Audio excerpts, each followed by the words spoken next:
Namaskar. So just talking about the mentoring, on one of the forum, number of you might be aware of it. If not, there is one forum called Bharat Rakshak Forum. Some of you might know this, BRF. Of course, you can have a handle there. It's not doesn't have to be your own name. There are few handles I have. I won't tell you the others, but the one obvious one is Nilesh Oak. So with that, and one time I wrote just very recently. Someone gave me another project to work on, as a suggestion, and I said, I'm working on 30 plus different projects, so I can't take that on. And so that's fair, but this person came back again, a good friend of mine. He's based in Washington, DC. And he said, if you have a 30 plus projects that you're working on, something is wrong with you. You need to delegate, and which I'm doing, but also it has its challenges, so there is that babysitting at some point, that you have to do and then let them go. Anyways, so what I want to cover with you is 17,000 plus years of Vedic civilization and a multidisciplinary evidence. Now, why 17,000 plus? What I will show you, through different disciplines of science, there is evidence, objectively testable evidence, that we can talk, we can share, we can discuss, that goes up to 17,000 years. But beyond that, we don't have something to catch on right now. It's going to change. In fact, I assure you it's going to change very soon. Okay, and I may allude to that when I talk about it. But my style is, I would rather let the evidence come first, objectively testable, and then go with the inference, rather than let the inference override the evidence. Okay, so when I say 17,000, of course, hopefully, fortunately, no one falls off their chair here. 17,000, but that happens at times. People fall off their chairs. That long, but actually, this is very conservative in some sense. Okay, but we'll also talk about the limits. So I have lots of slides to cover, and I'll tell you the context why I want to talk about this multidisciplinary evidence. Okay, but instead of giving you the preamble, I'll talk about it when the slide comes. 3 big points that I want to make. The first one is the scientific method. Now, many people will just claim, okay, well, I have done this scientifically, scientific way of dating something, scientific method. People throw these words, but what is a scientific method? Okay, and it's very important, and I'm going to share that in an educational spirit. In fact, when you go and read another book where someone makes a claim, whether they use the word scientific or not, or myself, you can question me on this, but I'm going to show you a 5-point formula. It's not my formula, it always existed. Anyone claiming something, you can always ask them a question in terms of these 5 points. Everyone claiming something scientific should be able to answer those 5 points. If not, if they fail on even one, there is something missing. There is some problem. So we'll talk about this. The second one is, which I said, the multidisciplinary and decisive evidence for Rigved-based civilization. You can call it Indian civilization, Hindu civilization. I'm not stuck on names. Indic civilization, Indian civilization, pick your word. Okay, but 17,000 plus years of civilization, at least the evidence that we have, and the plus sign is there, and I'll tell you some additional exciting research that is happening. And then last one, how to overcome dogma, authorities, logical fallacies, faulty inferences, entrenched beliefs, and outdated theories. A huge list there, right? Although it looks huge, really, they all can be combined into a dogma. Authorities, so like in opinion of so and so, and many times we attach the titles, whatever it is. You know what? Authorities, experts, they all have a place. We are not denying their place. But where is their place? If they can use the expertise of their field to make the material easy for every one of us to understand, then they are doing their job. But when they try to pull their authority, so say, because I am in this position and I'm saying it, science doesn't want to listen to it. Okay? So these are the 3 key points. So Purva Paksha. Okay, now the word always existed, but in recent times Rajiv Malhotra, has made it more popular. So yesterday I gave a talk at the Saraswati, Vedic Saraswati conference in Kurukshetra. And next to Purva Paksha, I wrote something. I'll tell you the title of my talk there. I said River Saraswati and Mahabharat, and then said Space-Time Odyssey. So that's what I talked about. So in Purva Paksha, I said, what I'm going to talk about, the AIT group, the Indic group, and I also something called Yuga Dogma. I'll talk about this. And then I said that is a space-time tragedy. Okay. So what is this tragedy? Well, of course, we know about the AIT, Even when we are either convinced based on objective evidence or based on subjective conviction, we still talk so much about AIT that this AIT will not go away. Just last month, I gave a lecture on what falsifies AIT at the Swadesh Indology conference number 3 in IIT Chennai. So AIT stands for Aryan Invasion Theory, okay? And that talk, YouTube talk should come out very soon, and I will encourage all of you at Rajiv Malhotra, portal or Swadesh Indology portal to listen to that. So the typical timing is what? 2000 BC, 1500 BC. And since Rahul mentioned it, I'll quickly give you a definition of Aryan invasion theory. You can define Aryan invasion theory in terms of 4 aspects. Okay, where, when, who, and what. Where? Okay, I don't have a diagram, but I'll show you when the sign comes. According to this Aryan invasion theory, people who call themselves Aryan, that is who, those who call themselves Aryan, came from somewhere outside India to inside India, just in putting it simple way. Okay, sometime after 2000 BCE, but before 1500 BCE. And the fourth claim of this invasion theorist is that they brought with them either Sanskrit language or precursor to Sanskrit language. Okay, those are the 4 things. And what I showed in my plenary address there is that you can show with evidence that all of them are decisively false, but I'll not go into that here. The second dogma, what happened is this: once the AIT was falsified in the Indian context by many of the Indian researchers, they went into this second bucket. Okay, so what you see here is a small pond, and in the language of Vinoba Bhave, sometimes what happens, we go from one pond to another. Okay, so now here is a bigger pond, but pond nevertheless. So what timeline do you see? I'm just giving you approximate, from 800 BC to 6000 BC. And in this timeline, people try to sandwich Mahabharat, of course the Buddha, sometime everything, Mahabharat, Ramayana, Rigveda, everything. Okay, and why is that? Well, we won't go into the why, but I'll tell you what drives them. And then there is this favorite thing. In fact, I can assure you at least one person, even in this august audience here, will ask about yoga. You cannot stop yourself from asking that question about the yoga. Please, but what about this yoga? Well, I call it yoga dogma. And what I mean by that, this is this kalpa and manvantar and many manvantars. Yes, we have this information in our literature. We are not doubting that, we are not denying it. But do you know what? There are more than 30 specific, independent, contradictory, conflicting definitions of yoga. So anytime someone wants to stand up and says, well, but your chronology does not match for Ramayana, Mahabharata with these million years or whatever 1000 years of yoga, my question to you is, why did you pick that one specific definition out of 30? Okay, so you can't just pick one, solve this whole problem of a yoga, and then we can discuss it. Okay, so there is information, there are multiple theories why there are these different definitions. Okay, I'm not going to go into it. Unless you force me and ask me a question, I will definitely answer. But that's a yoga dogma. And what's common? So that's millions of years going back. What's common among these 3? Now, recognize that I'm very critical of this middle group, and that's our group, guys. These are our folks.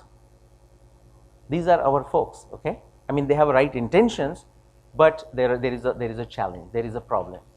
And what is common among these all 3? Because many of them, even when they moved from their AIT to Indic, the number of methods, the type of methods they were using did not change.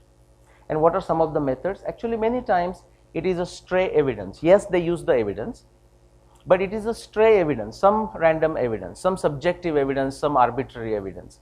In fact, if you go to Aryan invasion theory, do they use the evidence? Yeah, they start with the evidence. Okay, they start with the similarity of European languages with Sanskrit. Okay, apparent or real, it is there. So yeah, they start from a genuine point, but then they go downhill right away. So while this is happening, there is agreements and disagreements. People talk in terms of, oh, I don't agree with you. I have a deep disagreement. Now, what is the problem with this? Agreements, disagreements are very easy thing, guys, very easy. We can agree, anything controversial, what does it take? One person has to disagree and things become controversial. What we need to focus on is the evidence, which is the framework I'm going to show next. There is a nice quote by Voltaire. It's worth remembering. It says, cherish those who seek the truth, but beware of those who find it.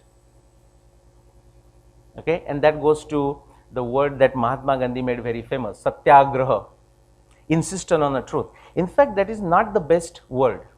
Now, because it's very popular, Mahatma Gandhi made it very popular, so we use it. The best word would be satya shodhan. And why is that? Insistent on the truth, sounds good. But to insist on a truth, we should know what is the truth. Okay, in many cases what happens, whatever I am saying is the truth. Satya shodhan, it happens, how does satya comes to you, the truth comes to you? It comes in a spurts, ansha se aa jata hai. And it comes in an iterative fashion. In science, it comes in an iterative fashion. Think of the whole cosmology story from Ptolemy to Copernicus to Tycho Brahe to Kepler to Galileo to Newton to Lagrange to Einstein. These are in an iterative fashion. It doesn't come to us. And do you think Einstein is the last word? Of course not. If it was, then everything could have been explained, and of course it is not explained. Quickly take a minute and read this.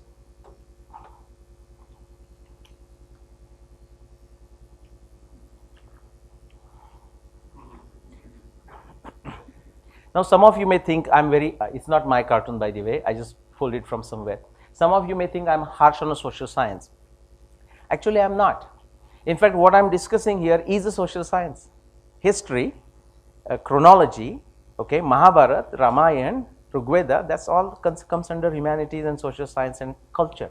So I'm not, what I'm talking is, again, this is a generalization, but what you see here is that's when people try to change the reality, push themselves, not allow themselves to get out of it. All right, this is what I want you to remember. When I'm done, maybe I'll bring this slide back, and anytime you ask the question, I'm going to ask you, out of those 5 points, which particular point your question belongs.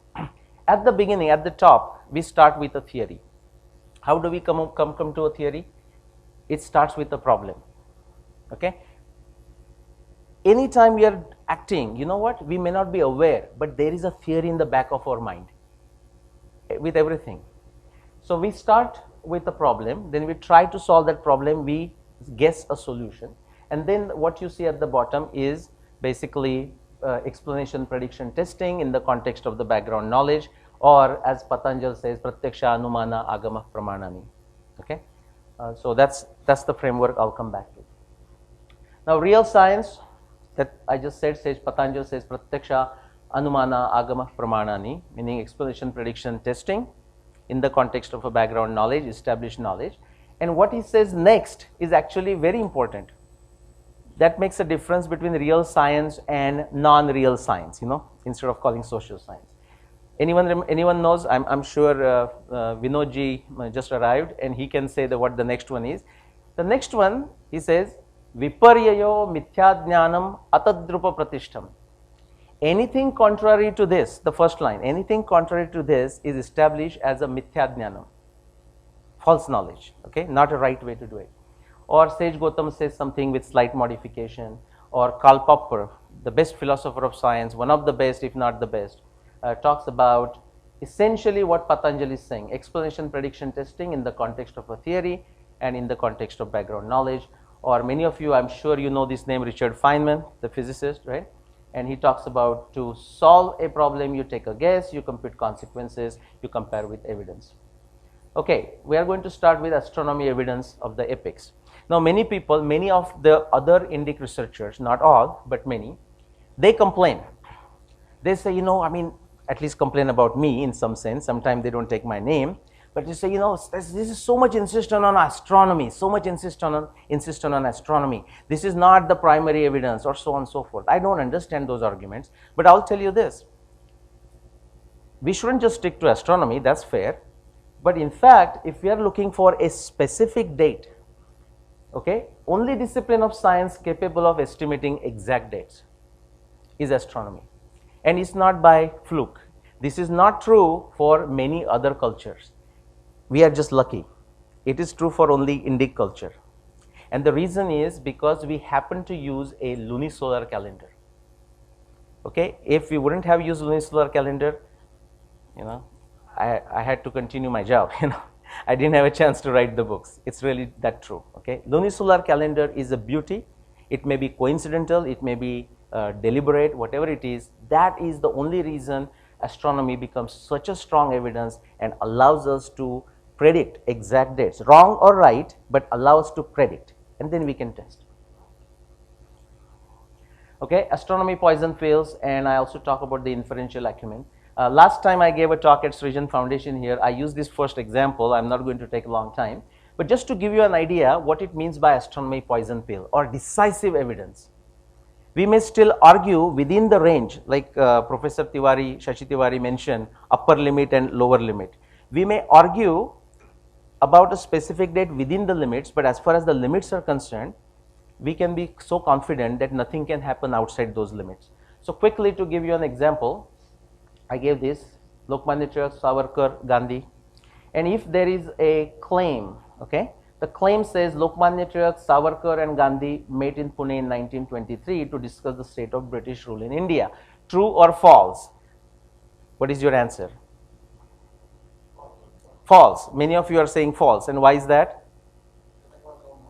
Okay, Tilak was no more in 1920. Okay, so you are a good student. Those of you who are attending this for the second time, because we did this. Now you know it. 1920, he passed away, right? So that was 1920. Now that's the kind of decisive evidence. Tilak was not there after 1920. So we can talk for hours about the philosophical differences and whatnot, but the fact he was gone in 1920 provides us with a decisive evidence. That's the kind of thing I'm talking when I talk of astronomy poison pills. Okay, all right. The second example, so like this gives you, so for example, you look at Lokmanya Tilak's lifespan, and that gives you the limits on what is possible, right? If there was indeed a meeting, it has to happen here. If you look at Swatantraveer Savarkar, that gives you another limit. But now we are looking for overlapping areas, okay? And then Mahatma Gandhi and something like this. So if anything has to happen, it has to happen in between. We can argue where it happened in between, but definitely outside those limits, it did not happen. We feel confident. Let's take this another quick example of vernier caliper when we did Mahabharat Manthan, and my colleague Aparna was there to present it. This is the example. So for example, if you want to see if this cricket ball matches the specification of Indian Cricket Board, what you need to do is first place that ball appropriately between these two prongs and take the approximate reading on this main scale. Okay? Once you do that, then you tighten the screw and you take the very precise and accurate reading on the secondary scale.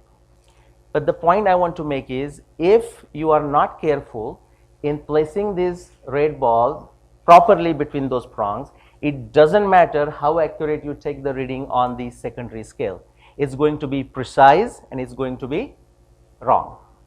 So what it means is, first you must get things approximately right, and then only you can do it precisely accurate. All right. So last time I showed it. So the first part, the 5-point formula, the first is a theory. So what is my theory? In fact, I'm going to tell you the astronomy theory, but also I'm going to share a lot of evidence from other fields. So I'm going to tell you the theory for other fields as well. Anytime we talk about a theory, it has to be a simple, generic, universal statement. So this universal statement for my astronomy theory is this: all astronomy observations of the epochs are visual, factual, actual observations of the sky of those times. This is for astronomy. What would be my theory for, say, geology? geological evidence, climatological evidence, oceanography evidence, all kinds of things. My theory would say the geological events tend to keep their signatures in geological records. Watch my language, tend to keep. We cannot guarantee that they will do it, but they tend to keep. That is a very generic statement. And if there is another discipline that I discuss, I'll give you the generic statement of that theory. And then depending on what it is, we have this, in this case, astronomy. So we have precision of equinoxes, proper motions, the formulas of modern astronomy. That's our background knowledge, and against that we test it. And when we did this Arundhati Vasishta observation, now very famous, okay, or infamous. And what do we find? Using, we test it objectively. I'm not going to go through it, but I will encourage you to go back, check your YouTube Srijan Foundation video from last year, okay, and watch that. So again, we get these limits, upper limits and lower limits. What it tells us is, based on this one piece of evidence, Mahabharata war did not happen before 11,000 BC, did not happen after 4500 BC. Okay. We are going to go quickly. I am going to summarize on one slide. Astronomy evidence from the epics, all evidence included, tested objectively, inferred logically. So in case of Mahabharata, more than 200 specific observations. I objectively tested them, sometime individually, sometime in groups if appropriate, and arrived at 5561 BCE as the year of Mahabharata war. In case of Ramayana, more than 500 specific observations, again objectively tested them to arrive at 12,209 BCE as the year of Mahabharata war. All I want to remember is kind of like a 6th millennium BCE or 5500 BCE for Mahabharata and 12,000 BCE for Ramayana, okay. These two books, they are already there. Okay, so astronomy. Now this is going back to the Aryan invasion theory. If we draw a horizontal axis of time, okay, starting with our time there and going back to antiquity, the definition of Aryan invasion theory that I gave you, okay, the timeline is here. So this is outside India, wherever that is. This is inside India or greater India, and that inside India is from what? Afghanistan to Sri Lanka. We cannot just say today's India, okay. And against this, the timeline that is projected by the Aryan invasion is here, 2000 BC to 1500 BC. And according to them, the Sanskrit or precursor to Sanskrit came somewhere here and afterwards. Against this, I am going to plot these claims for the Mahabharata and these claims for Ramayana. I always call them claims for the chronology, and to me they will always remain claim. I feel very convinced about them, but nevertheless the claim. Einstein said all the great theories are only one data point away from falsification, okay, and any day this gets falsified, I would be the happiest person, I assure you, okay, I'll be celebrating, okay. That means because we have made a progress, okay? But until then, my claim is that these are the best claim among all available claims for both Ramayana and Mahabharata.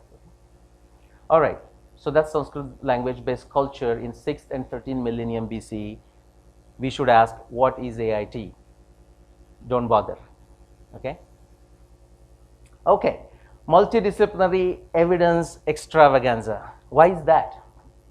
Because once I did this, and it's a very subtle point, I want you to understand this.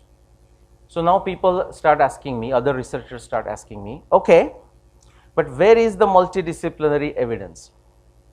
And you know what they may not realize, and many times the audience may not realize, is this.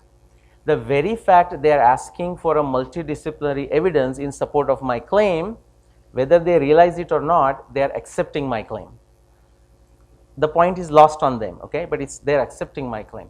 Because if they are not accepting my claim, they shouldn't go and ask me, demand multidisciplinary evidence. So, but what I thought is actually multidisciplinary evidence exists.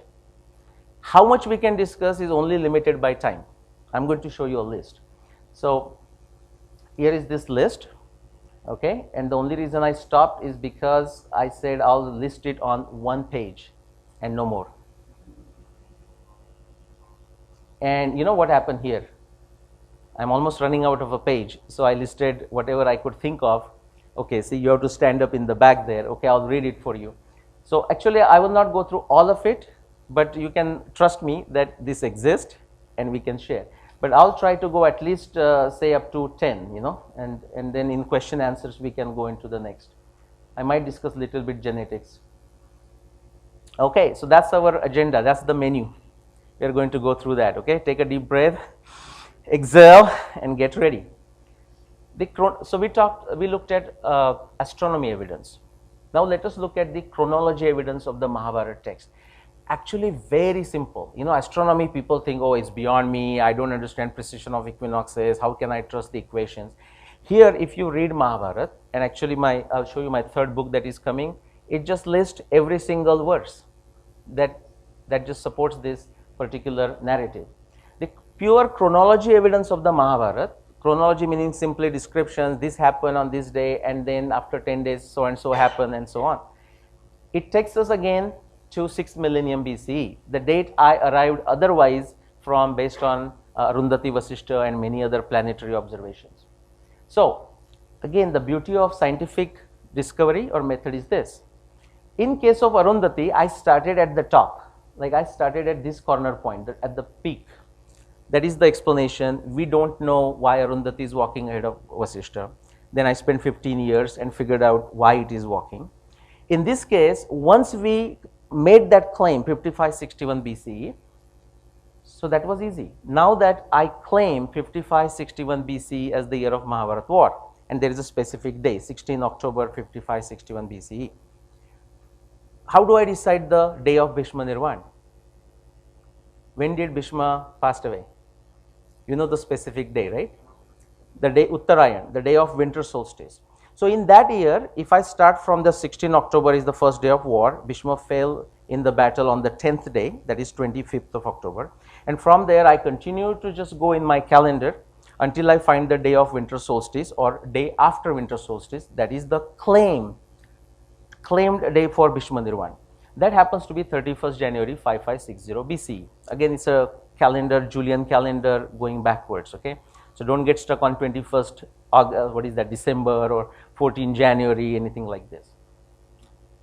So this is a claim, and now we can, from there we can go backwards and ask the question, is there a way to figure this out, and is there a sufficient evidence in the Mahabharata text that can justify this 31st January?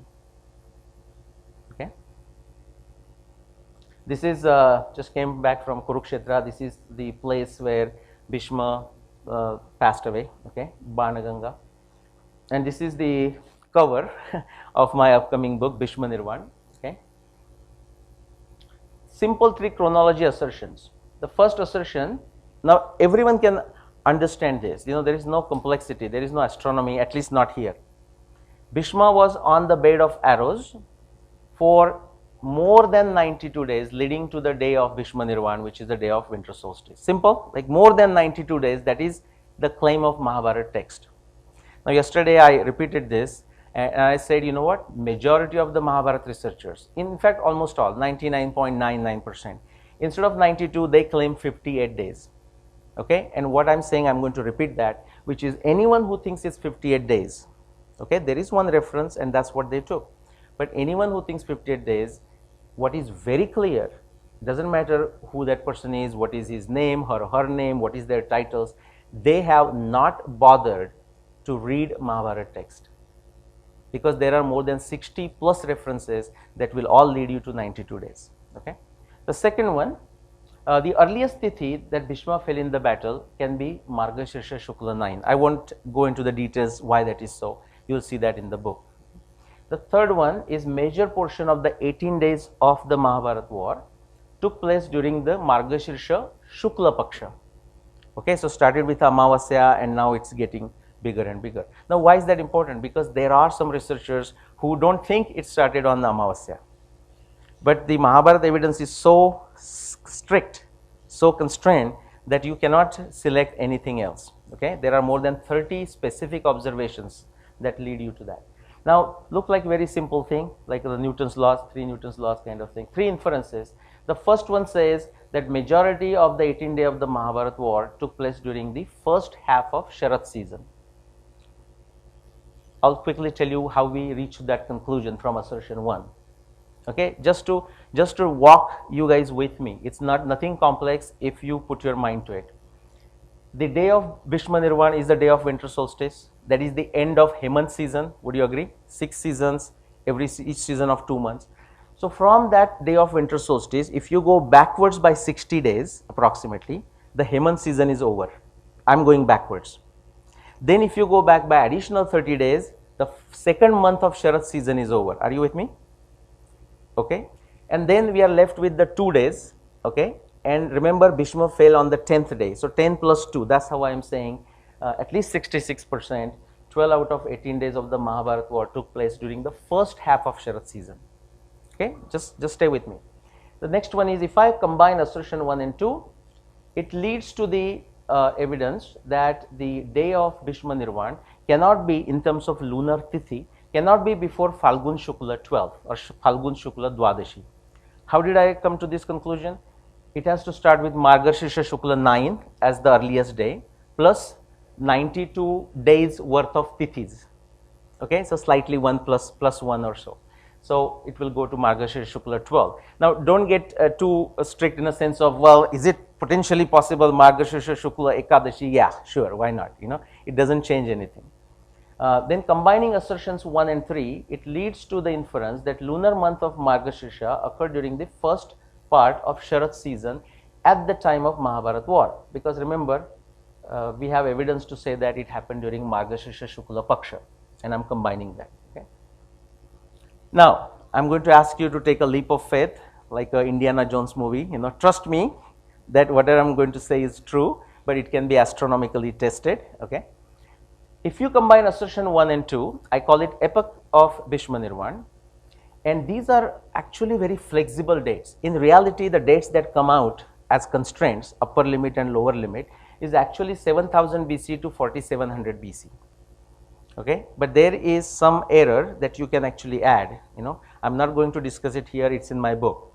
So I gave like 15 days plus minus 15 days, that's 15 times 72, if you can, some of you astronomers can relate to that, that's 1000 years. So I added plus minus 1000 years, so 8000 BC to 3700 BC. But these are very, very strict. I mean, now someone starts negotiating with me and say, okay, how about 3699 BC, and I'm going to say no. You understand what I'm saying? The 3700 is very generous, you know. Now, if you take the second one, that's the beautiful, guys. When I started researching this, I did not know that. There is no predetermined agenda when I do research. So the second one, when you combine assertion 1 and assertion 3, the timing of Mahabharata war, actually it leads to a very tighter interval. What it's saying is Mahabharata war could not, would not, should not have happened anytime before 7285 BCE and anytime after 5125 BCE. Somebody says, how about 5124 BCE? Answer is no. I mean, the calculations are that strict. Okay. And then I'm just repeating additional 200 plus additional observation that led me to that 5561 BC as the year of Mahabharata war. Okay. This is in some sense the summary, you know, of what I have covered. Now let's take that 5561 BC. This is the Bhishma Nirvan, 31st of January. Now let's look at river Saraswati evidence from Mahabharata and Ramayana. So we are going away from astronomy now, just purely Saraswati geology evidence. What you see in the picture at the top, this is the current path of river Satluj, Shutudri. Okay, on the other side, this is the current path of river Yamuna. And what do you see in the middle? Very broad, that gray area, that's a wide paleo channel of Saraswati. Okay, right from there. And then what you see here is, this is where Shutudri used to come straight down. This is a huge paleo channel. It's not shown how wide it is. I'll show you in other pictures. Huge paleo channel of Shutudri, that's how it was coming down. So this is not an arbitrary line that has been drawn. Okay, same thing with the Yamuna, multiple places, different streams, but huge paleo channel of river Saraswati. Now against this, if you look at Mahabharata evidence of Saraswati, there are more than 100 specific references to Saraswati in the Mahabharata. And what it paints is a mixed picture. In many places, it is flowing beautifully with lots of water. In other places, it has gone under the sand. And now, as I was traveling from Kurukshetra, there was a geology professor traveling with me, and we had a discussion of antardhiyate, which means sometimes it is translated as disappeared, other times it means like went under the sand, and there was a discussion of that kind. Other places it has gone under the sand, some places it is described flowing below the sand, okay, and some other places it's emerging from the sand. So it's a very mixed state for Mahabharata. If you go to Ramayana, you get descriptions of river Yamuna already meeting river Ganga. So Yamuna is already separated from Saraswati in that sense. And you also find an interesting reference to river Shatudri. Okay, and someone in the audience corrected me, but the reason was different. So I will give you the improved version, there. So what you are seeing here at the top is a description of river Shatudru or Satluj, which is a river with a wide paleo channel, and the last word says flowing in the west direction. And I said it turned in the west direction. I'll still say that, but the reasoning behind that is there is a sufficient evidence going in antiquity that it was coming down straight to south and meeting Saraswati. So in that sense, I said turn. And so river Shatudri is described as flowing west, okay, as opposed to flowing south. Now, why is that important? If by the time of Ramayana, and assuming my claim is correct for 12,000 BC, if Yamuna is gone away from Saraswati, and if Shatudri is gone away from Saraswati, so now the question is, what is feeding the waters to Saraswati? So if we go backwards, again this is my conjecture, so think of the time or descriptions of Rigveda, the grand river, starting with high mountains going all the way to the sea, Nadi Tame, Ambi Tame, Devi Tame, Saraswati, the grandest of the grand river. We have to, this is my conjecture, we have to go back in further antiquity, beyond 12,000 BC, okay, to look at the grand Saraswati of Rigveda. Now, the question is, does science, meaning other disciplines of science, corroborate this kind of evidence? The answer is decisively yes. Now, lots of evidence from hydrology. Now, these are different words, guys, but you know what? Many times they refer to the same thing. Like hydrology, you might hear morphodynamics, geology, okay? They are referring to the same things, and you can have many sub areas within geology. It's all geology, okay? So again, my generic statement for the theory here is geological events tend to keep their signatures into geological records, okay? That's the theory.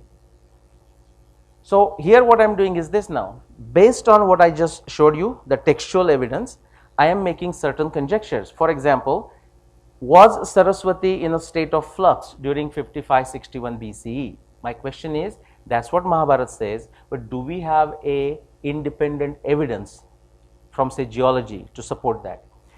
Okay, the next one is Satluj had turned west before 12,200 BCE based on Ramayana, because I am saying Ramayana in 12,200, and Ramayana says Satluj is flowing westward. Okay, so that's the claim. So do we have any evidence that Satluj had turned west before 12,200 BCE? Okay, do we have any evidence? And again, third one, the grand Saraswati of Rigveda, do we have evidence that it possibly appears to be before 12,200 BCE? Are you following what we are doing? Okay. All right, so let's look at some Saraswati evidence. This is paper of Peter Clift from Aberdeen. Now he is actually in US, and I'm going to meet with him. 2012 paper, wonderful paper. Now what they did is this. So this is where river Saraswati is beginning here in the mountains and then going all the way to the sea.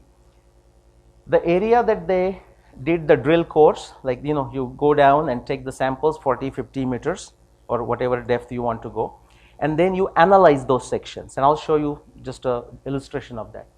The area that is covered there is now in Pakistan, okay, so the downstream to river Saraswati. And what they found, see, this is how the core samples will look like, okay, and you can analyze that. I'm not going to get into details and make you experts in geology, but essentially quickly what this area, what this analysis of the core is telling us is that Yamuna possibly had separated from river Saraswati as far back as 50,000 BCE.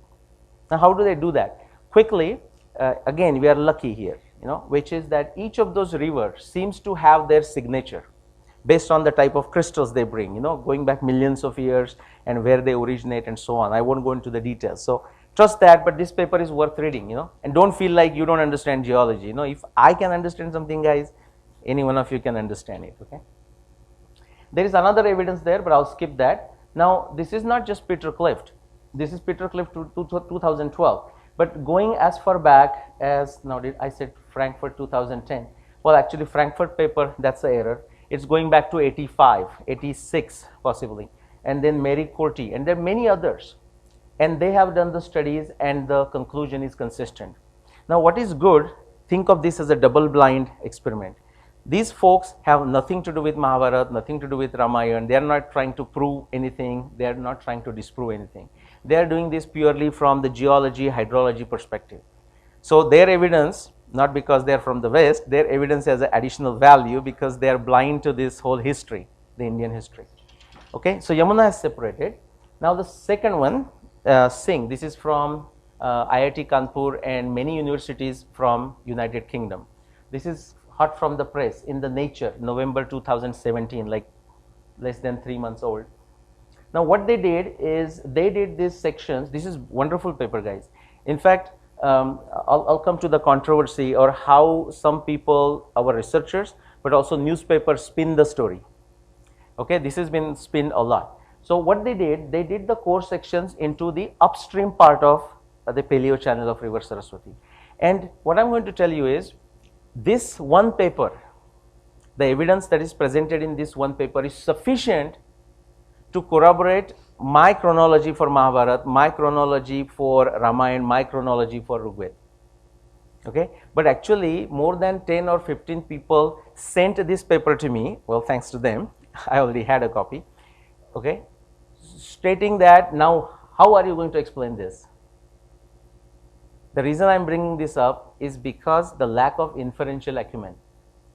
Okay, you'll just go by the headline. The headline said counterintuitive evidence for the river-based civilization in India or something like this.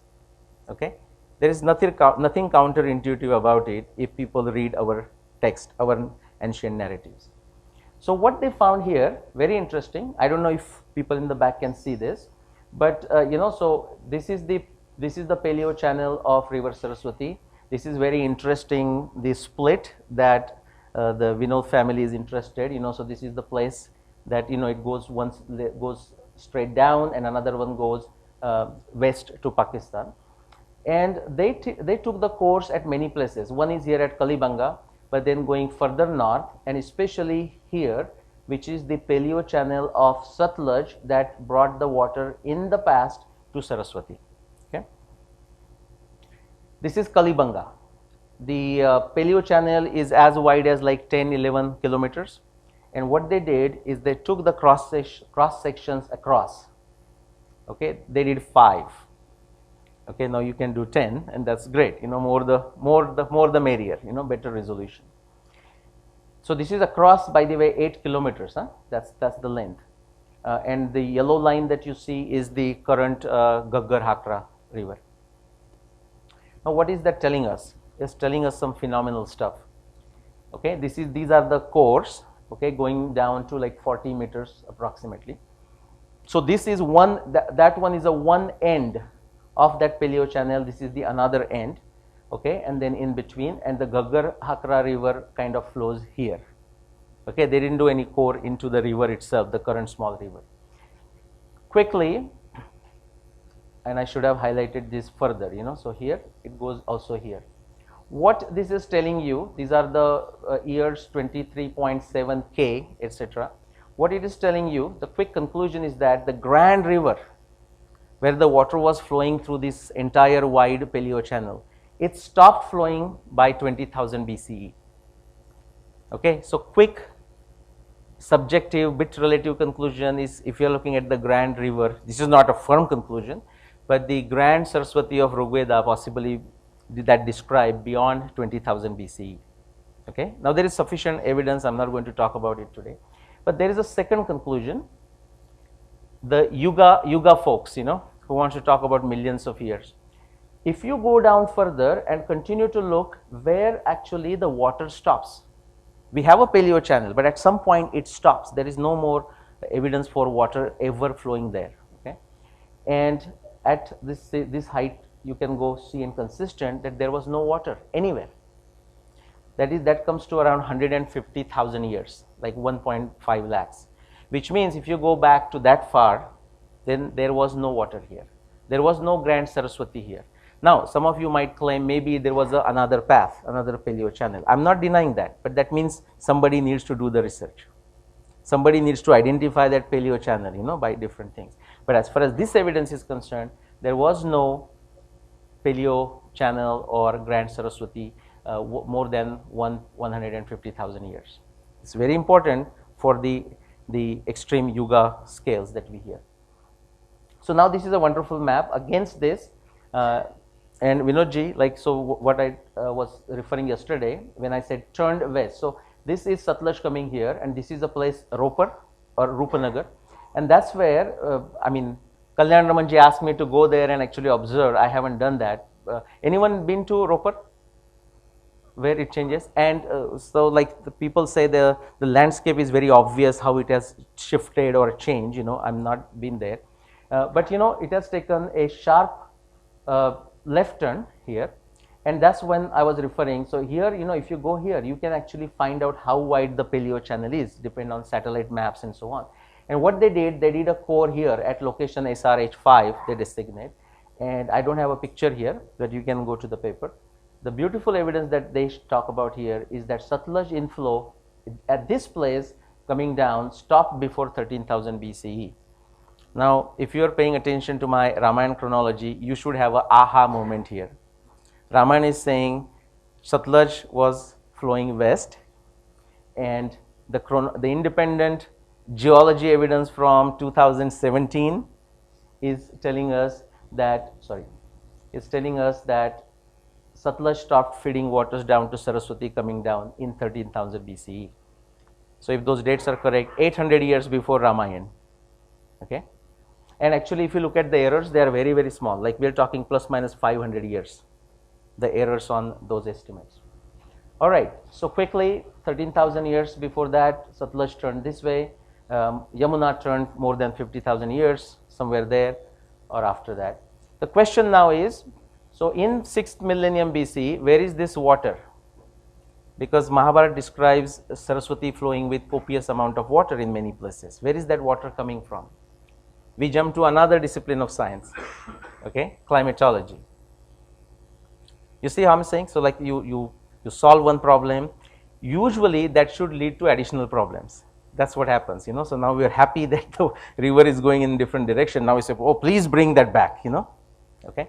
What you have evidence here from 3 different studies, okay, just combined together. This is a paper by, can someone help me, by Sarkar and others, this is 2016 paper. This is evidence from the Arabian Sea, in the center the evidence from the lakes, okay, in the northwest region, and then this is a lot of other evidence including Harappa and that area.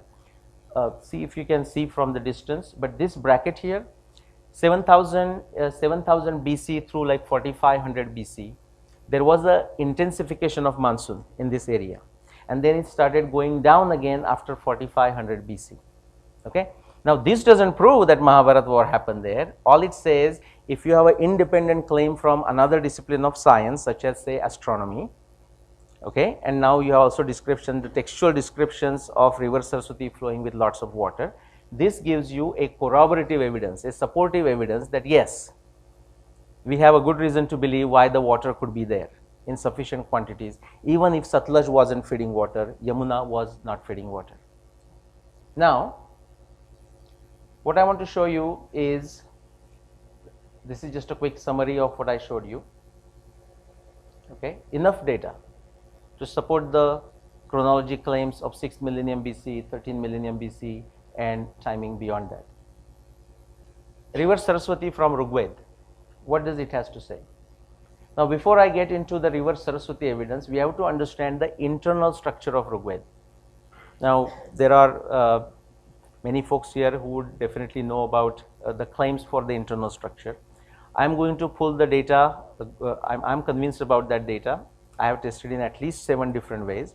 The relative chronology presented by Shrikant Talagiri, those of you who know the name, he has written 3 books. All are great, but definitely read the book number 2, the Rigveda, the analysis. Okay. So what he has showed, so I'm just, instead of going into the details, I'll say he has claimed, and I'm convinced. Of course, I'm willing to be wrong, and he has to be willing to be wrong.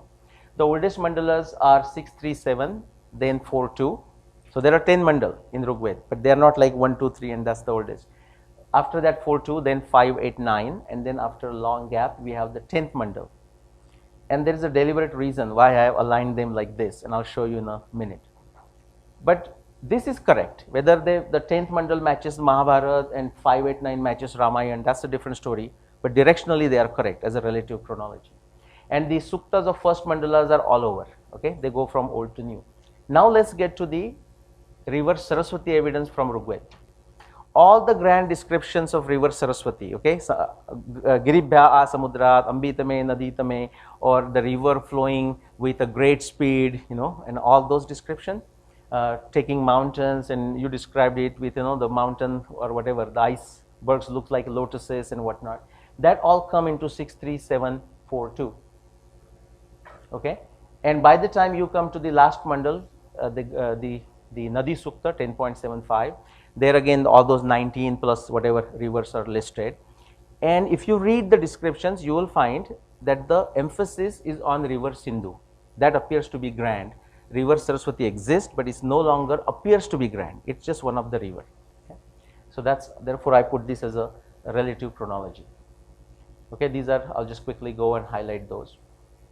Like here, so Giribhya Samudrat or Naditame, Ambitame, Devitame, Saraswati. This is from Rigveda. And this is the Nadi Sukta, where you have the list of all the rivers. And if you go further, verses 1, 2 or 3, you will see, the emphasis on a river Sindhu. Okay, so let's look at the genealogy evidence. And we need this to take this relative chronology to a bit of absolute chronology. So I'm looking here at genealogies of kings and sages. Now I know as soon as I say genealogies, you're going to think of Purana and a list of 26 kings and 36 kings. We don't have that in Rigveda, but we are going to do with whatever we have. Okay, so for example, just same picture, but instead of river Saraswati evidence, we are going to look at the composers, okay, listed in Anukramani, for example. So if you look at the oldest mandala 637, predominantly the composers that are assigned to those are Vasishtas and Vishwamitras, right? And then Ram somewhere in between. And then by the time you go to the 10th mandal, you have the 10.98, you have a mention of Shantanu and Devapi. Now those of you who are aware, great. If not, Shantanu and Devapi are brothers. Okay, I mean you see this description. And who is Shantanu? Father of Bhishma.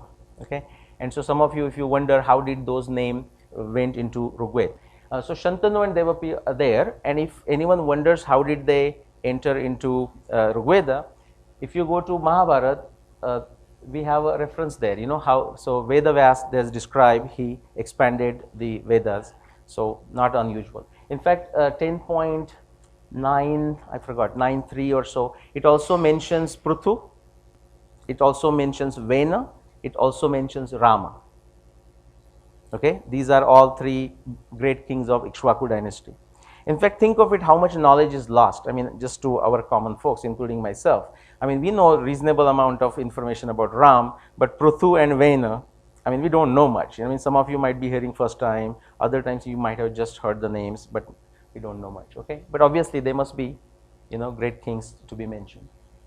Okay, so this now what this does, the relative chronology fine, but the genealogy gives you additional evidence to say that the absolute chronology also makes sense. The 6th millennium, the Mahabharata times, the 10th mandal, and so on.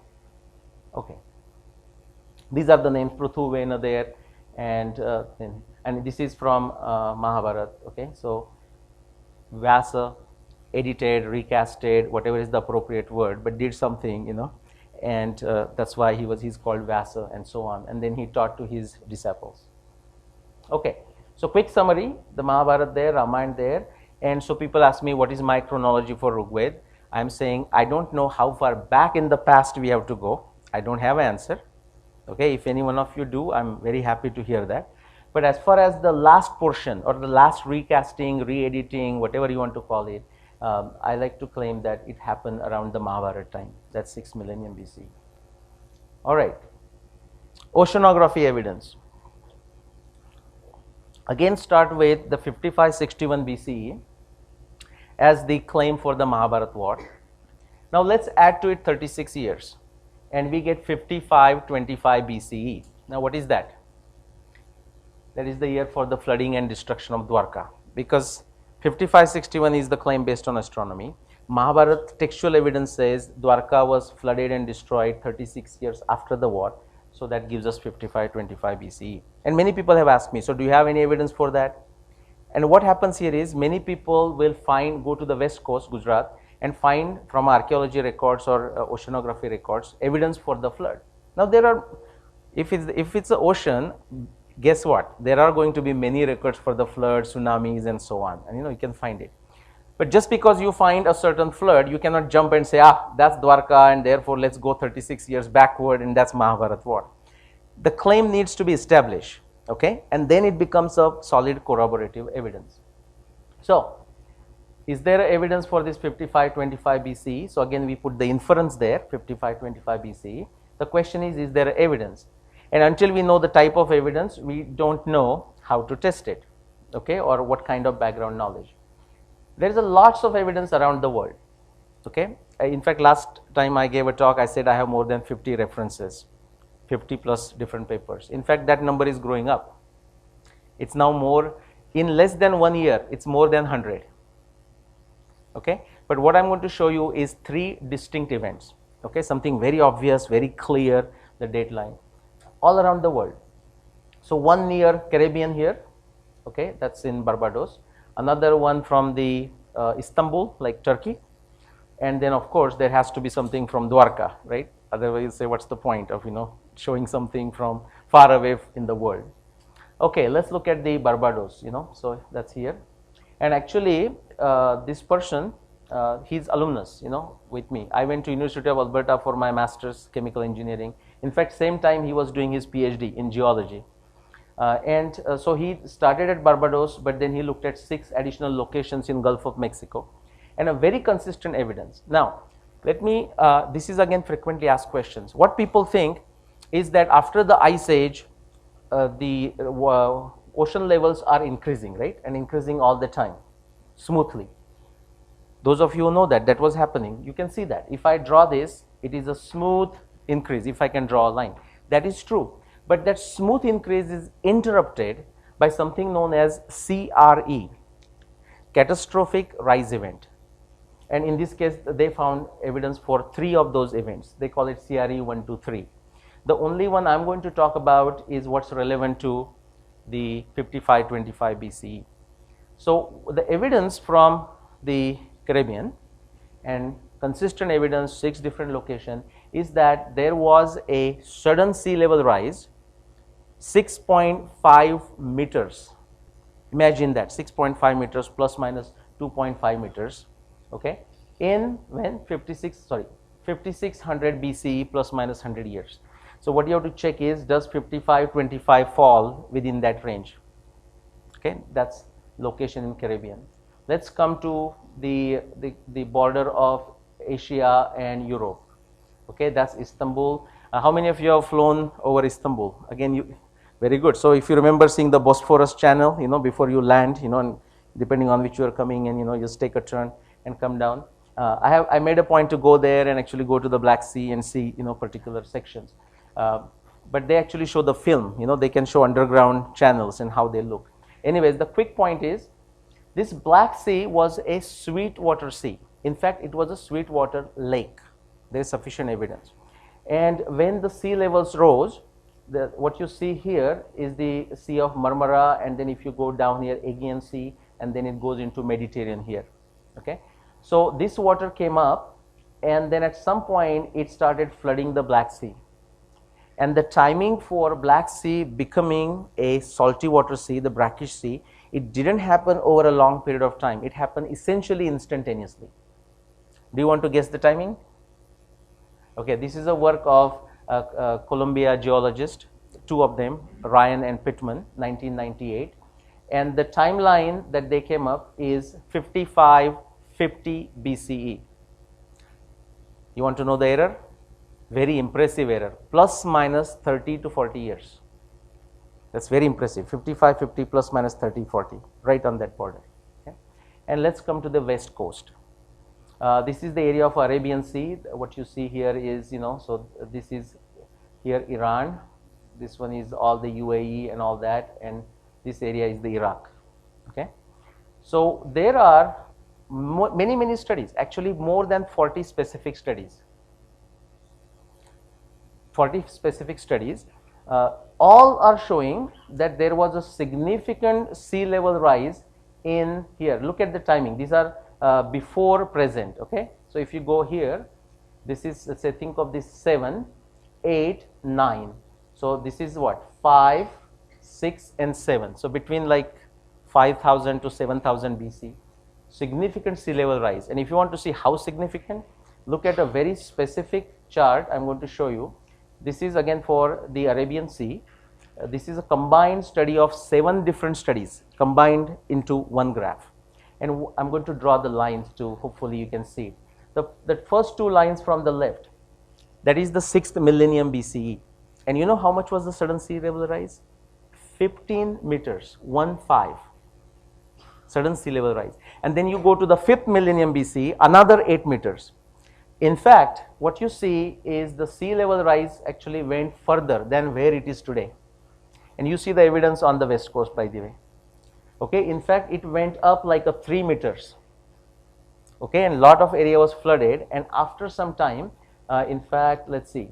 So like after 1500 years or 2000 years, then the water started receding. So when you think of Dholavira and all those as ports, okay, and it matches with the Harappa times and whatnot, actually the explanation is right here. The water levels were actually gone up, okay, 3 meters. They stayed there for a long time and then started coming up. And those of you know process control, the PI, PID type of controls, does the oscillations and comes to a standstill. So that's exactly what it did, okay, and what we have the levels. So that's oceanography evidence, 6th millennium BCE. Okay, we are almost done, but not completely.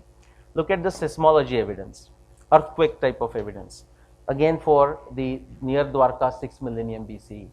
This is a graph that shows recent earthquakes. By recent, I mean for last 2000 years. Okay, I will not read the dates. And how many of you have heard Moola Dwarka, a place called Moola Dwarka, not the Bet Dwarka, not where the current Krishna Mandir is. Many of you know. Who doesn't know, who has not heard until now the Moola Dwarka? Okay, very good. Google is our friend. If you go to Google, start typing Moola Dwarka, before even you finish, it's going to say Gujarat, India. And then you go there. Just south of Somnath, there is a place called Moola Dwarka. I'm showing in the ocean, it's not in the ocean, it's right on the seashore, just south of Somnath. And what I am conjecturing is that that is the proxy for the original Dwarka, which is of course under the ocean. Those of you who might have read Graham Hancock or watched his film, documentary, he describes a island, shows the island based on Glen Milne. I'm working with Glen Milne now, okay. Describes the geology, sea level rise, and that island disappears during the 6th millennium BCE, okay. And so he has made the same claim. So that location of Mool Dwarka, our Bet Dwarka is here, the current Dwarka what we consider, okay. Now let's look at, so this is 2000 years, but let's go back. The first evidence for earthquake, a serious earthquake, we get around 800 BC. Now that could be a potential one for, like destruction of Dwarka. Now there are folks who claim a Mahabharat war happening around 800, 900 BC, by the way, okay. Like we have those. So just for that reason, I'm also going to show you what was happening on the oceanography side, okay, when the earthquake happened. So here, so that first star there, 800 BC, that is represented here, this big star. So what do you see? Actually, the water is going down, at least just from the oceanography level. There is another record around 2000 BCE. If you look at where that is happening, the water is also going down. Okay, I'm not making any strong conjectures from this, but I leave it for you to guess.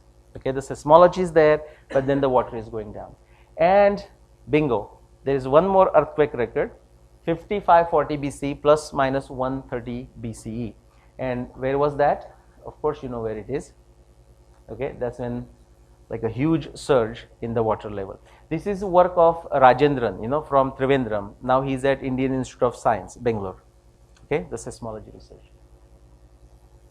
All right, so I'm just summarizing these different studies that I showed you, and that leads us to flooding and destruction of Dwarka.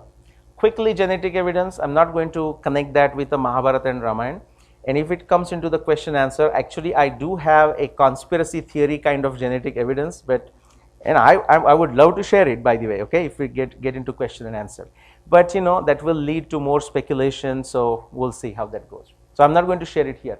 But quickly, in the context of Aryan invasion and all that, if you look at the gene flow on the mother side, so to say, matrilineal gene flow, we hear lots of this thing coming in. Guys, the picture, these are not pictures drawn by any Indians or so. These pictures are on the Google, okay, or Wikipedia, for example.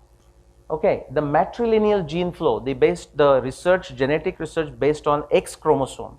What you see is an initial inflow from Africa. Now we are going to stick with this theory, but I want to mention that there is sufficient evidence emerging from all over the world that possibly that Africa is not the only source for human origin. Okay, there could be multiple origins, but for now we are going to stick with this, okay, because I don't have a graph available and not enough data. So once it came in, now we are talking 60,000, 80,000 years ago, 100,000 years ago. After that, it's going out in all directions multiple times. If you look at the patrilineal gene flow, so-called the gene flow from the father side, okay, this is based on Y chromosome. Not very easy to see, so I'll draw it. So here you see this African gene, patrilineal gene coming here. But then you try to follow any graph, this pink, this blue, okay, and this light blue, they're all going out from India in all directions, okay, going back 70,000, 80,000. So if I can quickly plot them against this so-called Aryan invasion nonsense here, okay, what you see, this antiquity going back 100,000 or so, okay, so the initial African migration, let's say, okay, coming into India 80,000 years ago, 100,000 years ago. But after that, it's all out. And people will tell you there is no evidence for outward migration. There is sufficient evidence for outward migration in genetics, okay, in genetics. Now, all the way outward migration, the last line is 1991 when I went to Canada, okay, that there. And then, of course, there are some inflows like Shaka, Huna, around like 2000 years ago or so, or Islamic invasion about 1000 years and so on. So we can find those, of course, in history, but if you take the blood sample, gene samples, you will also find it. Okay, you can find the variation where they came from. Now, in this so-called AIT zone, I did not show anything. In fact, nothing exists there right now. But that is when, this whole newspaper, the Hindu that is a non-Hindu nonsense starts. Anytime a new paper on genetics come out, okay, and I have given a one-time rebuttal to Tony Joseph, and you can read that on myend.net. But you get tired of it, and he, he gets paid for writing that stuff. I don't get paid for giving the rebuttal. Okay, but what happens is this: as the advances in genetics takes place, the resolution, the resolution of that gene code haplogroup is going to go up. So at some point, you may even actually see the gene flow that is coming from outside to inside. Guys, I'm revisiting, right? I'm coming back to India and visiting.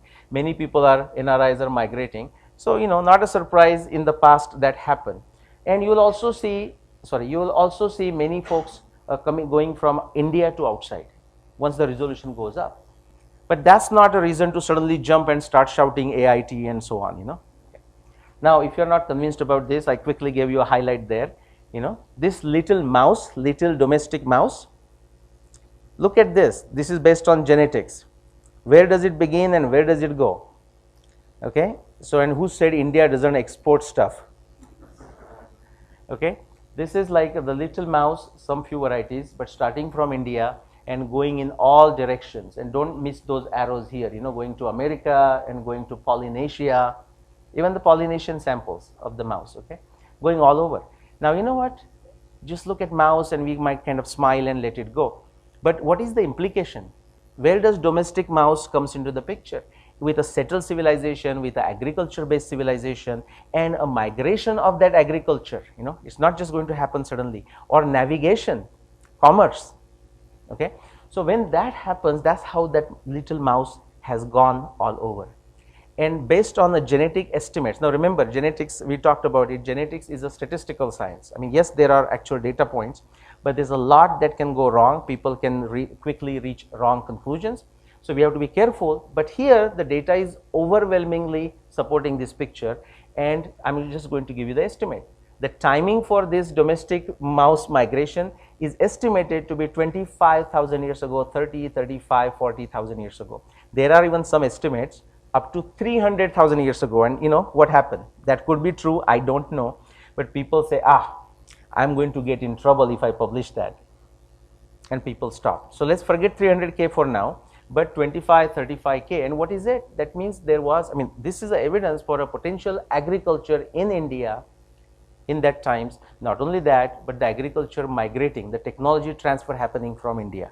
Just this little mouse can show you that if you know how to read it. All right, now people, you know, but people are not convinced. I know you are convinced, but people are not convinced. Now they say, all right, so Mahabharata in 6th millennium, Ramayana in 12th millennium, Rigveda before that, but how come there is nothing happening in between? Okay, so I'm going to show you what's happening in between, and we'll stop. I'm going to pull the data from the small little book called Surya Siddhanta. Okay, and the work I'm going to present, most of it is by a former ISRO scientist named Anil Narayanan, a wonderful person. Again, I communicate with him all the time. He's based in Washington DC. What he showed, based on Surya Siddhanta, it's a very cryptic book, you know. It is not meant to be an introduction. It is meant to be a pocket book for someone who already understands everything about astronomy. So, you know, it's not very readable book.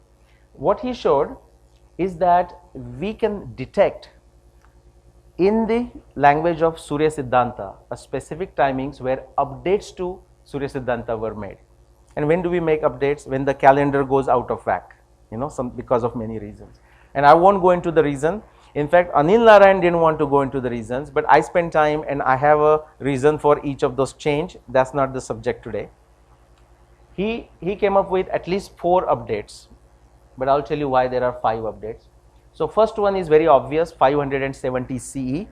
Okay, that's obvious based on the updates to the longitudes, latitudes for the nakshatras. Then there is another update around 3100 BCE. Okay, it can be detected that something was made. Now remember, when you update, you don't necessarily update everything. You update what needs to be updated. Like if you are upgrading your house, you may just do the kitchen because that needs the upgrade, you know, something like that. There is another evidence for 5300 BC, something was updated in Surya Siddhanta. Now when I say something, I know exactly what it is, I'm just leaving it at that level. And these 4 papers, you can read them. And there was another update around 7500 BCE. And when we thought that was the end of it, myself and another researcher based in Gandhidham, Rupa Bhatti, we discovered another update in Surya Siddhanta, and that goes to 12,000 BCE. So Surya Siddhanta, that simple small book, you know, that many Western Indologists simply claim is maybe 15-year-old. It captures the data that goes back to at least 14,000 years because we don't know what else is hiding in it. Okay, so if I plot those now, do you think it's filled now? At least someone was there updating it, you know, if the other things doesn't exist. But you know, you can go back to as much as you want, guys. I mean, there is no limit to it. For example, Shatapad Brahman, and we have Shatapad Brahman expert here. You know, Aparna, her work was on Shatapad Brahman or Yajurved Brahman. So Pracho Disha Na Chavante, you know, Kritikas do not deviate from the east, you know, and Shankar Balakrishna Dikshit's interpretation Based on that, he estimated 3000 BCE. But I want to add something. I mean, this was also at the time when we have this notion, and still the notion exists, that the Rigvedas, the Samhitas first, and then Brahmanas, and then Aranyakas, Upanishads, and so on and so forth. Okay, we don't have to necessarily go that way. Also, this Prachodisha na Chavante, the Kritika's rising due east, is a repeatable phenomenon. So just like it happened in 3000 BC, I just want to give you food for thought. Actually, it also happened in around 14,000 BC, 14,900 or so. And it does have additional evidence. I won't go there, but it comes into the Mahabharata evidence. And take the story of Trishanku, for example. Okay, so Trishanku has to be before Ram. Okay, many royal generations before Ram. And at the time of Trishanku, the story appears in Mahabharata, story appears in Ramayana, and story appears in many other Puranas. You might remember the sage Vishwamitra became angry, and he created, at least sometimes the description is like that, and he created a Pratisrishti with Shravan as the main nakshatra, Shravan as the first nakshatra. You can explain that for 13,000 BCE, like 1000 years before Ramayana. Okay, and the fall of Abhijit, number of you might know this, if not, that is from Mahabharata. It doesn't refer to Mahabharata times, it is an ancient phenomenon that Markandeya Rishi is describing to Yudhishthira. And again, you can explain that whole 8 verses for the 14-15 millennium BC. My point being, it can, if you start digging into our ancient literature, start objectively testing it, it can quickly fill the timeline. So don't feel like suddenly there is nothing between Mahabharata and Ramayana. Okay, quickly removing the weeds, and I'm almost done. Once you have the right methodology, imagine a cave, which has not seen the ray of sunlight for a long time, and then you happen to discover it, you go inside, and then you lit a candle or start a torchlight, attached to the head. How long does it take to light the cave and remove the darkness? It's instantaneous. And in fact, it's not a 2-step process. All you have to do is light the candle. The darkness just goes away, all right. So similarly, when we look at the method that I described, the 5-step framework, when you use that right framework, then we don't establishing truthful claims and eliminating false claims is not a 2-step process as much as lighting a candle and removing the darkness. It's actually a 1-step process. Okay, and I'm going to show you an example of this. Again, therefore, I brought this up here. But how to resolve between conflicting claims? Now, that is at the heart of many individuals. Neera Mishraji is here, many others. In fact, at Chennai, I ran into Professor Tilak, what's his? Srinivas, thank you, Srinivas Tilak. He wanted to do this, he wanted to take a lead and bring various Mahabharata researchers working on astronomy, but even otherwise bring together. And how to resolve those conflicts? Again, if we use this scientific framework, it can be done. It shows 5 points. There are many points about the science. Okay, for example, just out of those 5, I can take evidence, I plot on one axis. I can take testability, plot on the other axis.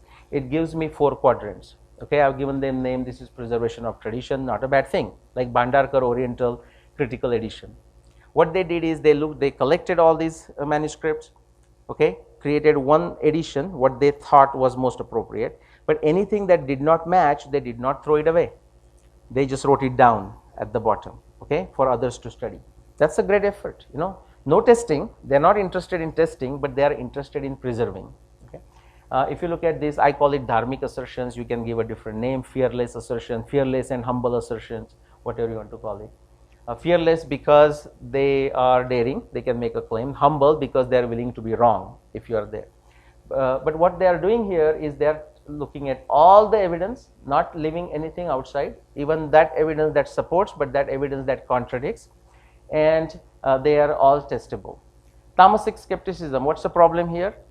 First thing, they are looking at arbitrary. So suppose I show with the 215 observation 5561 BCE as a year of Mahabharata war, they say, what about Draupadi Vastraharan? Where did the saris come from? Okay, now nothing wrong with that question, but it's not relevant to the theory. What is the theory? All astronomy observations are actual, factual, visual observations of the sky.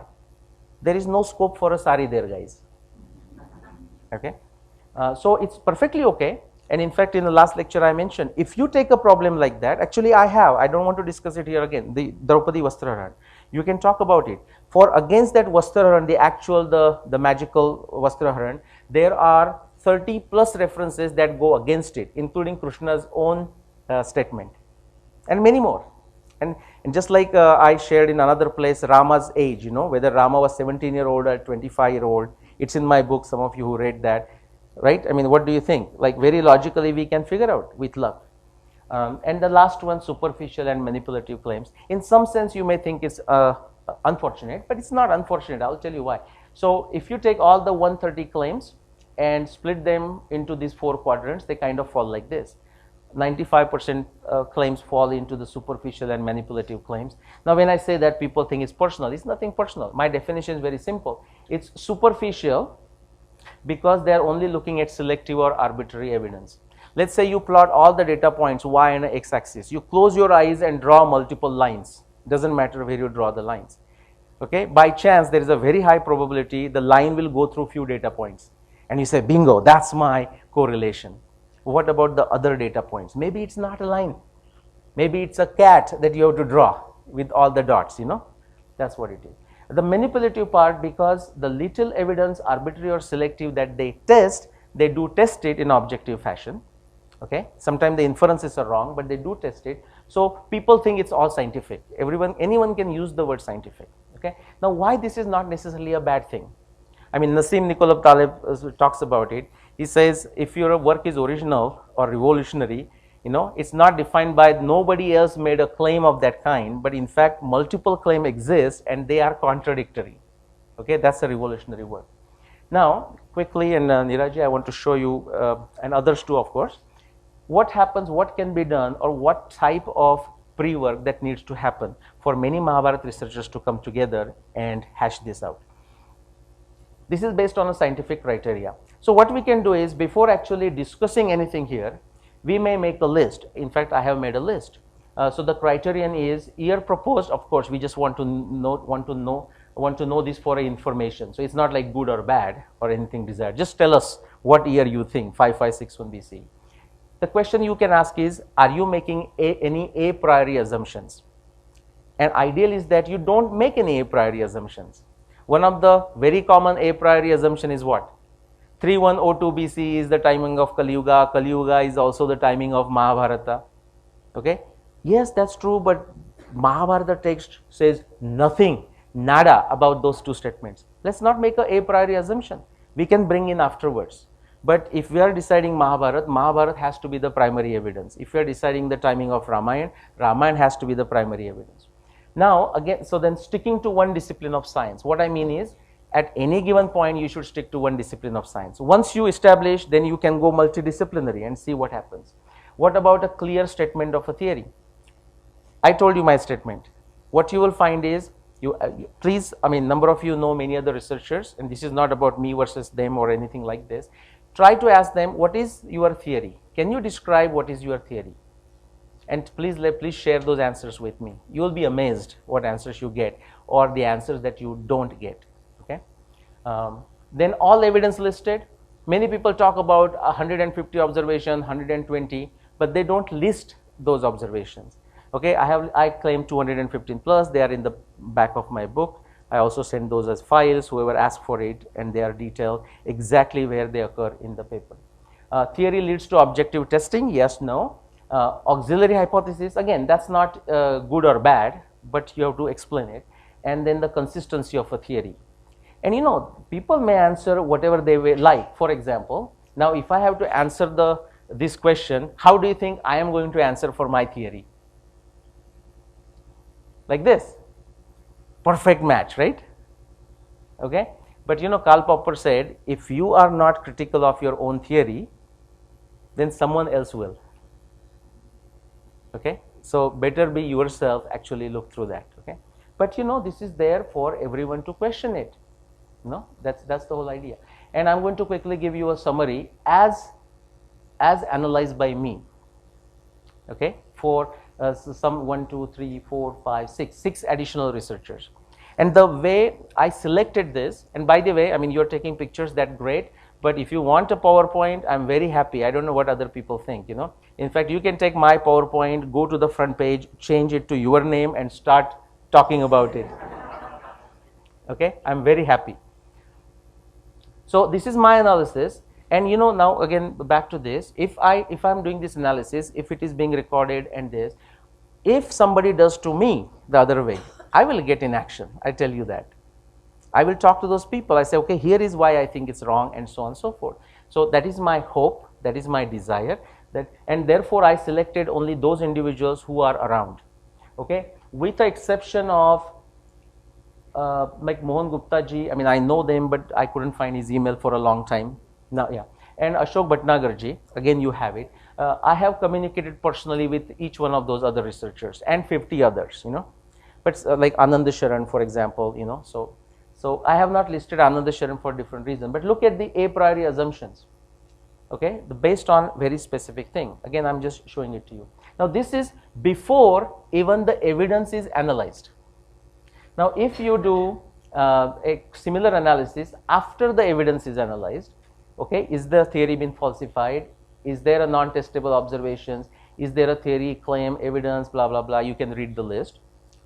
And here are my answers, Sorry, here is the desired criteria, and here is my answer.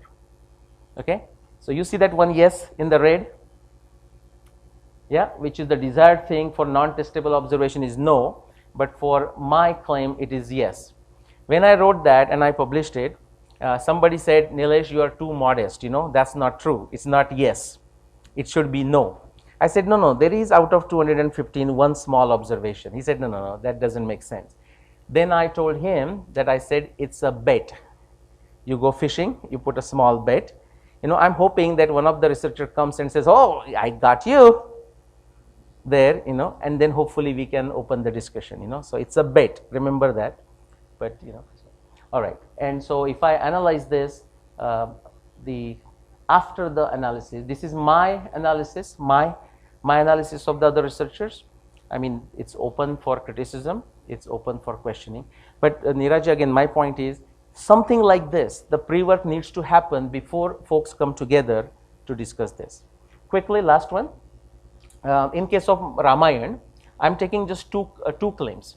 The reason is the other claim that is most popular is of late Pushkar Bhatnagar ji, the 5114 BC. Number of you may know this. Just quick, interesting fun. I have selected 5 specific Ramayana events. Okay, they are in the first column there. And then the Valmiki Ramayana descriptions. Again, this is all open to criticism. Okay, so Valmiki Ramayana description for Rama Janma is a Sharat season. Many people don't even know that. Rama leaves for Vanvas, again Sharat season. Rama Khara Yuddha is a Shishir season. Wali Vadha, many of you would know that. It's the beginning of rainy season, right? Because then Rama says, I'm going to wait outside Kishkinda for 4 months. So many people know that. And the last one, Hanuman in Lanka, again sort of a disputable, many people don't know that. It's a Vasanta season. This is the Valmiki Ramayana descriptions. Now let us look at the Pushkar Bhatnagarji's assumptions for those things. This is from his book, okay, published in what, 2000 or somewhere there. He's no more, unfortunately, But what has happened is there are many individuals who are running away with this claim. For example, Saroj Balaji is one. Then DK Hari, I don't know if he made it to your conference, from Chennai. He also sticks with 5114 BC, and there are many others. Okay, and if you saw on the Twitter, like all kinds of things going on before, I'm not following Twitter these days since I was traveling. Now this is Bhatnagarji's assumptions for a season. Against that, quickly, I mean, you can go into highlight, and again, actual Bhatnagarji's proposal. What I want to quickly show you is this. Bhatnagarji is assuming something that is not what's said in Valmiki Ramayana. Okay, that's step 1. But then you actually go to Bhatnagarji's date, and what you find. So Valmiki Ramayana says Sharad season. Bhatnagarji thinks it's Vasanta season, but the actual date that he shows is the peak of Shishir season. Are you with me? This Sharad season, what is Valmiki Ramayana says? It says again peak of winter. Valmiki Ramayana for Rama Khara Yuddha thinks it's a Shishir season. Bhatnagarji agrees with Valmiki Ramayana descriptions, but when he shows the date, it is the end of Sharad season. Are you following what is happening? Again, beginning of rainy season, Bhatnagarji agrees with it, but the date he shows, it is a peak of Vasanta season. There is a whole Grishma Rutu in between, and then the rainy season. If you look at the last one, Vasanta season, Bhatnagarji thinks it's the end of Sharad, beginning of Hemant season, based on his book. Okay, and then actual date he shows it is the peak of Sharad season. Okay, against that you can look at my claims, and don't take my word for it just because I write in the bracket. You can go and check it very easily. So Sharad season, Sharad, Shishir, Shishir. This is what, beginning of rainy season, beginning of rainy season. And look here. So if it doesn't match, I'll write as is. It says Vasanta season, and what I could find for my date, okay, is late Vasanta, early Grishma. So if you have any problem with it, I'll accept it. There is some variation, but close to it. All right. Time for questions and objections. All right.